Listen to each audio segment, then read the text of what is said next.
श्री स्वामी समर्थ. नमस्कार स्वामी भक्तांनो. स्वामी भक्तांचे अनुभव या यूट्यूब चॅनलवर तुम्हा सर्वांचे मनपूर्वक स्वागत आहे. आज मी तुम्हाला स्वामी सेवेकरी दादांना आलेला अनुभव त्यांच्या शब्दात सांगणार आहे. दादा म्हणतात, श्री स्वामी समर्थ सेवा मार्गात असताना मला बरेच अनुभव आले आहेत. त्यापैकी एक अनुभव आज मी सांगणार आहे. माझे लग्न होऊन 6 वर्ष झाले तरी मला संतती नव्हती.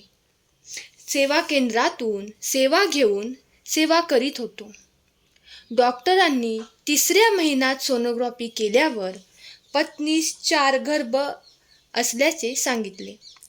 त्वरित गर्भपात करण्यास सांगितले, नाहीतर बाळ आणि आई दोघांच्याही जीवाला धोका राहील असे सांगितले. दादा म्हणतात, बाळाची वाढ होणे हे शक्यच नाही, परत गर्भधारणाही राहणार नाही असेही डॉक्टरांनी सांगितले. गर्भपात करायच्या अगोदर दिंडोरीला जाऊन परमपूज्य गुरुमाऊलींना डॉक्टरांनी सांगितलेला वृत्तांत सांगितला. तेव्हा मी भावनाविवश झालो होतो.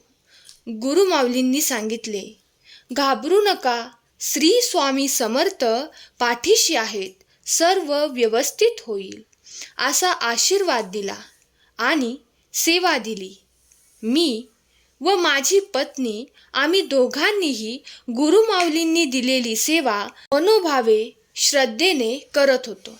सेवेमुळेच माझी पत्नी ही कोणत्याही प्रकारची शस्त्रक्रिया न करता नैसर्गिक पद्धतीने प्रसूत होऊन 4 बालकांना जन्म दिला. म्हणतात ना, जिथे विज्ञान संपते तिथे अध्यात्म सुरू होते.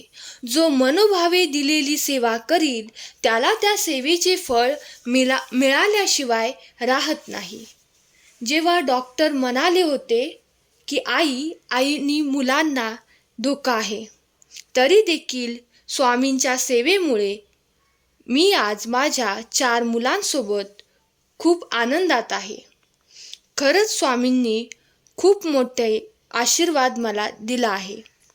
श्री स्वामी समर्थ.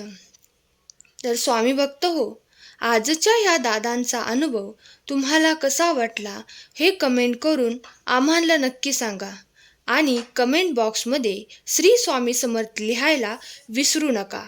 श्री स्वामी समर्थ. धन्यवाद.